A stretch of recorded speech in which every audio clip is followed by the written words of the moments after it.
ভোর ৫টায় মৃত্যু, সকাল ৬টায় জানিয়ে দেওয়া হবে মাইকে, ৮টায় শেষ গোসল করানো হবে, ৯টায় তোমাকে নতুন কাপড়ে সাজানো হবে, জোহর নামাজের পরে তোমার আলিশান বাড়ি থেকে তোমাকে বের করে নেওয়া হবে, দুপুর ২টায় তোমার জানাজার নামাজ পড়ানো হবে, ২:৩০টায় তোমাকে মাটিতে দাফন করে দেওয়া হবে।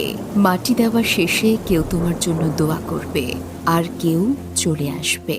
এই তো তোমার জীবনের শেষ আয়োজন। তো কিসের এত অহংকার, কিসের এত ক্ষমতার দাপট? ক্ষমতা কারোর জন্য চিরস্থায়ী নয়। অন্যায়ভাবে কাউকে ঠকালে একদিন নিজেকেও ঠকতে হয়। কিছু লোককে অল্প সময়ের জন্য বোকা বানানো যায়, কিন্তু দীর্ঘমেয়াদে বোকা বানানো যায় না।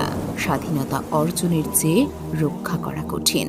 বহু বিজয়, বহু আনন্দ, বহু গর্ব অহংকার আমরা দেখেছি, আবার অল্প সময়ের ব্যবধানে তা হারিয়ে যেতেও দেখেছি। ভোরের সূর্যোদয়ে যে পৃথিবী আলোকিত হয়, সন্ধ্যার সূর্যাস্তে তা আবারও অন্ধকারে ডুবে যায়।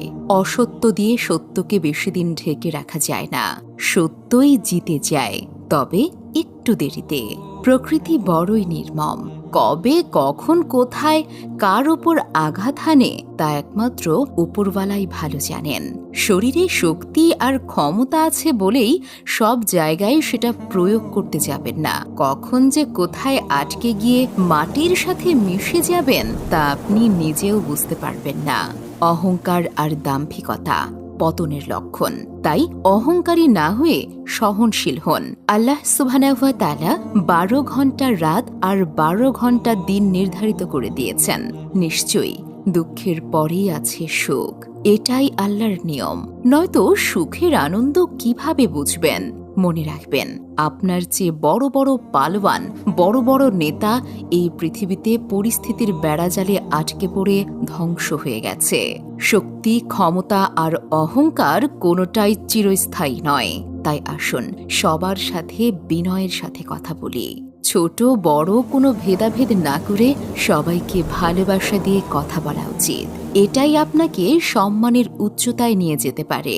ক্ষমতা পছন্দের কারণ নয়, মহব্বতই পছন্দের কারণ। ক্ষমতা চিরস্থায়ী নয়, মহব্বত আর ভালোবাসা চিরস্থায়ী হয়।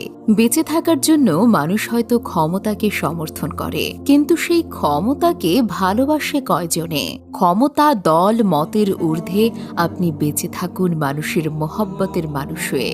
ক্ষণস্থায়ী দুনিয়ায় কেউই চিরস্থায়ী নয়।